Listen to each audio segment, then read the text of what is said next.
nombre es? Pedro Alberto Molina.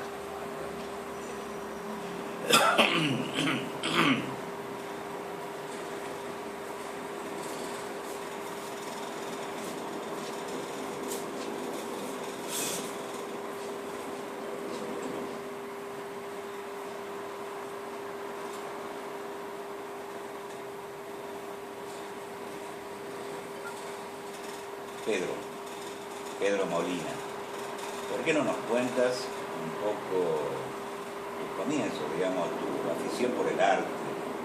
¿Viene de tus padres? ¿Hay antecedentes familiares? Indudablemente hay antecedentes artísticos en mi familia, aunque en otro orden. Por ejemplo, mi madre era prima hermana de los hermanos Arce, famoso conjunto puntano, mejor dicho, de Villa Mercedes, de San Luis, y a su vez era prima hermana de Guzmán Loza, un gran pintor naif de los llanos de La Rioja, que bueno, son los únicos antecedentes, pero en general en mi casa no se respiraba la cultura ordenada de palabras mayores, sino era una cosa campesina, porque vivíamos primero en La Rioja cuando era muy chico, después en Pinchas, un pueblito que queda en medio de la montaña del Velasco. Después en Aymogasta, que era un pueblo que después comenzó a despegar con la industria del aceite de oliva, del vino. Y bueno, y la cultura que yo adquirí era la de los cuentos, la de las leyendas, los miedos, porque era un pueblo sin asfalto, sin luz eléctrica, como correspondía en la década del 40. ¿Cómo desembocás acá en Tucumán? ¿Venís a estudiar? ¿En qué año? Bueno, yo había estudiado con algunos profesores en La Rioja cuando era estudiante secundario, al principio de los años 50. Pero después aparecieron en La Rioja el grupo Calibar, del cual yo integré, y vinieron entre otros grandes maestros como Carlos Cáceres, que fue alumno de Ferrari en Buenos Aires, que enseñaba en la Escuela de Bellas Artes de París, Miguel Dávila, pintor que se formó en Tucumán, con Gómez Cornell y Spilimbergo, que también recalaron en La Rioja, y así otros grandes maestros, de los cuales yo aprendí mucho. Me fui a Córdoba en el año 57 y estuve un año ahí en Córdoba con el maestro Farina, Nicasio, bueno, y otra gente de los que aprendí muchas técnicas, muchos conceptos, pero también había un gran intelectual ahí en Córdoba, que fue traductor, un gran poeta, Enrique Rebol, que intelectualmente aprendí muchísimo de él, tanto como de otro gran intelectual riojano como Ariel Ferraro, además poeta. Y bueno, estando en Córdoba estudiando, me saqué un premio en Jujuy, segundo premio en Salón Terry, que era bastante dinero, entonces lo vengo a cobrar, lo conozco al poeta Galán, lo conozco a Pantoja, lo conozco a Fidalgo, a Gropa, a sus grandes maestros que sacaban la revista Tarde. Y en ese momento, estando en Jujuy, lo conozco a un boliviano, Pedro Portugal, y a un jujeño, Guadalupe Aparicio. Y me dicen, ¿qué te va a volver a Tucumán si el más grande grabador que tiene el mundo ahora acaba de venir de México y está en Tucumán, Pompeyo Olivera? Como que cambié Córdoba por Tucumán. Y esa fue mi acertada venida porque, en fin, era considerado un gran maestro audiovisual, del cual todo lo que sé, bueno, se lo debo a él. Y además que después fui ayudante. ¿Eso en qué año fue? En los años 58 hasta 62. ¿Cómo era el ambiente de la plástica en Bueno, esos años? Acá en Tucumán? el ambiente de la plástica era más bien bohemio. Estábamos muy metidos con los folcloristas, con la gente de teatro, con los poetas. Y me acuerdo la amistad que había surgido, bueno, con muchos poetas, periodistas de aquella época. Y en cuanto a los pintores, entonces muy jóvenes, estaba Ernesto Dumí, Enrique Guiot, Machado, bueno, pero teníamos referencias mayores que eran los maestros que no se comportaban como tal porque eran unos camaradas más, como Pilico Navarro, como Lobo de la Vega, Nobile, Aurelio Sala, y bueno, y nos formamos en ese clima un poco bohemio. Bueno, aparecieron en el horizonte muy joven Juan Falú, ya eran consagrados los hermanos Núñez, los varones Arau. Bueno, y era un mundo cultural muy entrañable. No sé si el de ahora es superior o inferior, es decir, es diferente, ¿no? En aquella época se respiraba mucha camaradería y teníamos más bien una vida nocturna de cantar, andar dando serenata, que se acostumbraban por aquel entonces. Bueno, toda esa bohemia, esa mitad, bueno, desapareció después de los años 70 con el golpe militar. Juan Falú dice en una autobiografía que tiene, refiriéndome a mí, dice: Pedro Molina derramaba cantidades de tinta china dibujando la noche tucumana. Como que en esa época hice una serie tanto en dibujo como en grabado sobre los misterios de la noche, el alma mula, la Pachamama, la viuda, y seres que uno más que terror conmocionan, porque al monstruo lleva uno adentro, no está afuera.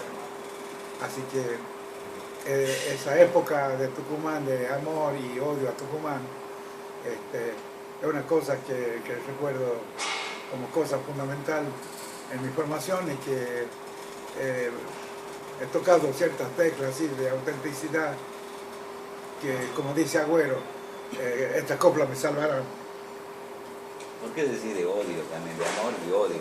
Claro, porque por ahí había frustraciones, uno estudiante no tenía para comer a veces, aunque íbamos a la casa del Turco Dumí y le robábamos los pucheros a la madre, y bueno, pero la pasamos bien, en definitiva. Y mucho de aquella gente después se fue enriqueciendo con la llegada de Gusemas y la nueva gente como Grima, de Bayros Moura, que fueron formados por el gran maestro Ezequiel Linares en general. Y Aurelio Sala, que dejó todo una escuela de buenos dibujantes en Tucumán. Bueno, los buenos dibujantes han estado en Tucumán, como Spilimbergo, como Linares,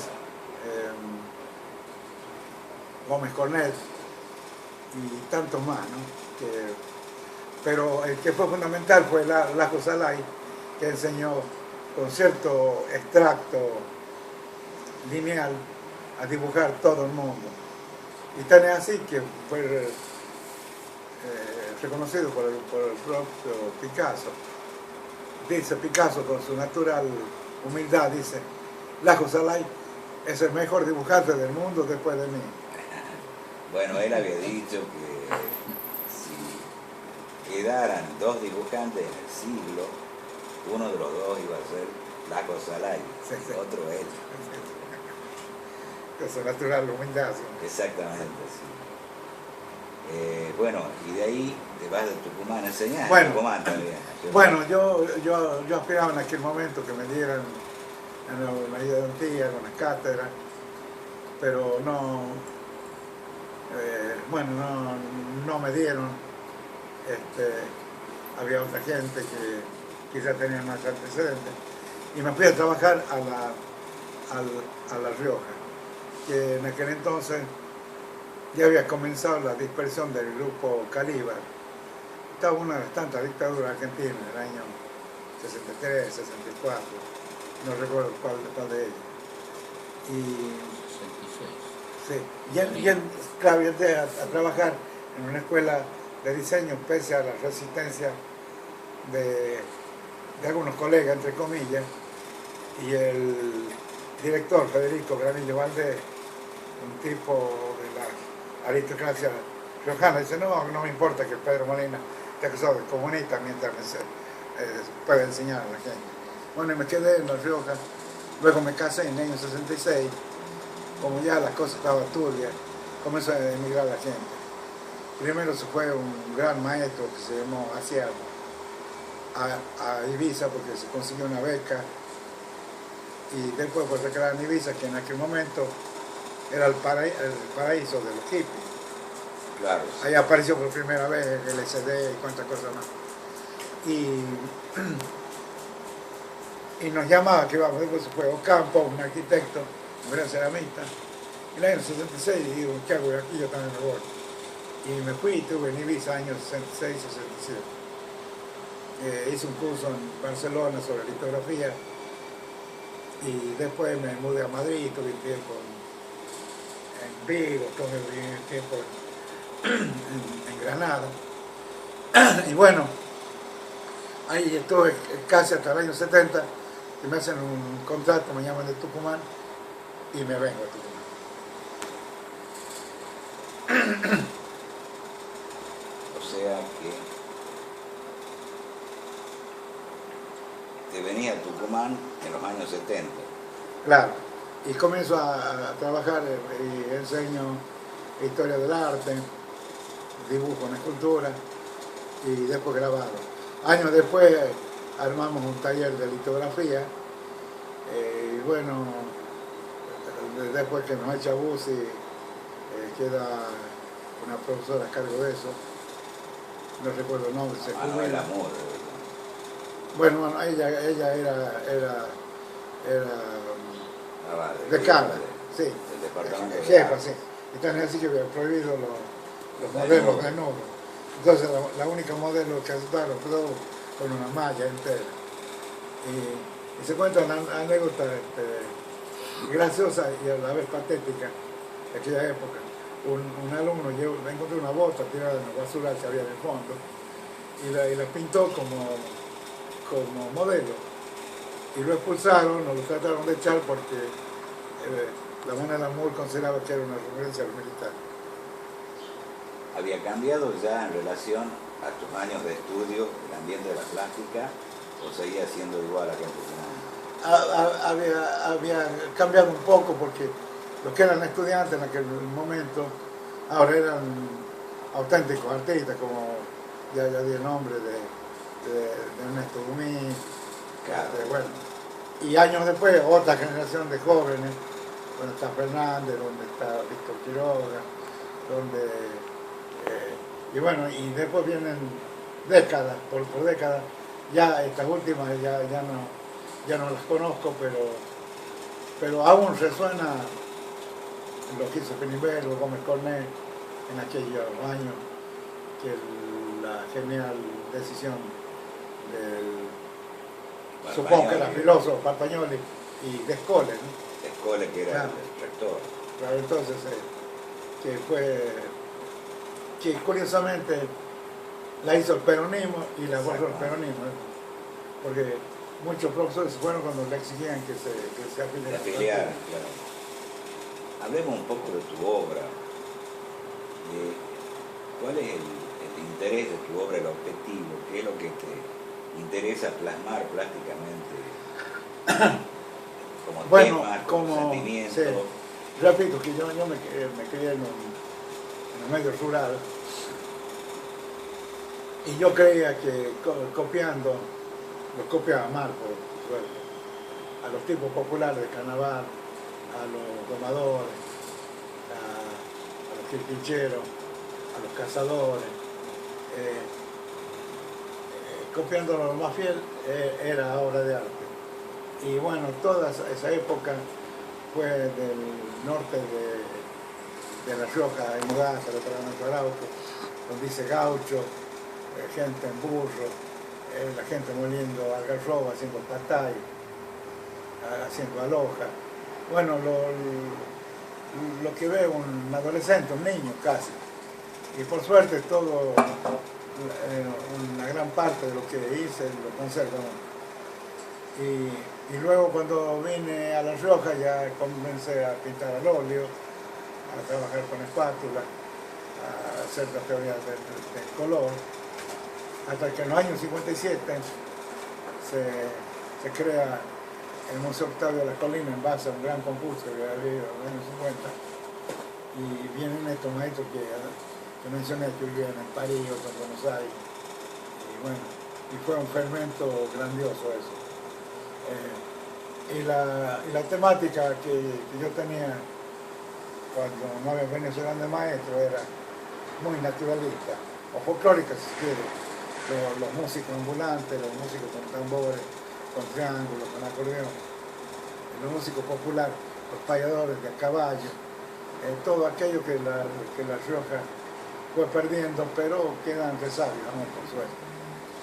Y cuando vienen estos maestros de Europa, ya trato de incursionar en el cubismo, digamos así, de geometrizar la forma, de los cromáticos ya más calculados, es decir, con un cierto pensamiento, con un cierto ordenamiento, porque algunos dicen que el orden es la belleza, puede ser. Y entro en un mundo donde comienzo casi a caracterizar, a hacer vegetales, formas humanas muy estilizadas. Hasta que me voy a Europa, y ahí era el furor del arte otro, que se llamaba el arte informalista, donde estaba Tapie, Burri, que eran los grandes antecedentes. Y yo hice algunos murales en Ibiza, así con muchas texturas, porque hubo un gran actor francés, Jean Rivière, que me protegió. Ahí hice varios murales para una organización que se llamaba Ségimo, que era una construcción, era una organización de construcciones, donde también tenía capitales y Gardot, por ejemplo. Luego de abandonar Ibiza me fui a Granada un tiempo. De ahí me corrió el frío, pero ahí aprendí mucho del monumento, de la pintura colonial, de la pintura religiosa, hasta que fui a Madrid y Barcelona a estudiar, y hasta que después me vuelvo, pero siempre sin llegar a la abstracción, siempre dentro de la figuración. Y ya como cosas premonitorias, ya en Madrid comencé a hacer, como ya era el último tiempo del franquismo, mucha gente se expresaba en contra del régimen y hacían una cosa expresionista cuando yo me vine. Y cuando llegué a Tucumán seguí haciendo eso, porque ya era como una premonición lo que nos esperaba después del 70. Tu fuerte es el grabado, me decías. Claro, sí. Eso es el eje de tu obra. Claro, yo en general grabado desde la década del 50 comencé a grabar en madera, después en linorio. Cuando vine acá ya grabé aguafuerte, hice grabado a gurí, sobre chapa de cobre, sobre zinc. Y cuando estuve en Barcelona hice litografía, es decir, grabado sobre piedra. Y en Madrid, cuando fui a la Academia de San Fernando, ahí tuve contacto con mucha gente internacional. Es decir, aprendí más de los alumnos que de los profesores. De los profesores venían de vez en cuando. Pero los que estaban como alumnos eran grandes artistas de todo el mundo, que estaban becados, o que querían conocer Madrid, o querían conocer la academia más famosa del mundo que vive aún, que es la de San Fernando. Así que mi estadía en Madrid me enriqueció muchísimo y me iba bien, vendía bien ahí, me podía haber quedado ahí, pero ya le viene uno la nostalgia y me vine a Tucumán.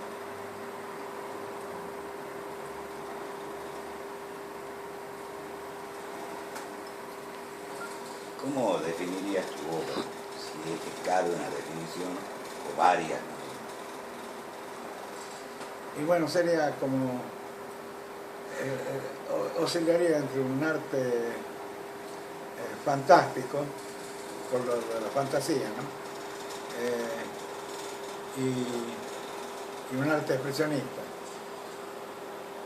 Y también con un lenguaje, en cuanto al dibujo, ¿no? Surrealista, en que lo casual y el absurdo, bueno, el absurdo de la vida lo estamos viendo todos los días, campean en lo que yo hago, porque cuando trabajo tengo ciertas ideas, ciertas series, tengo un patrón, pero mientras voy trabajando dejo que el impulso siga por su camino.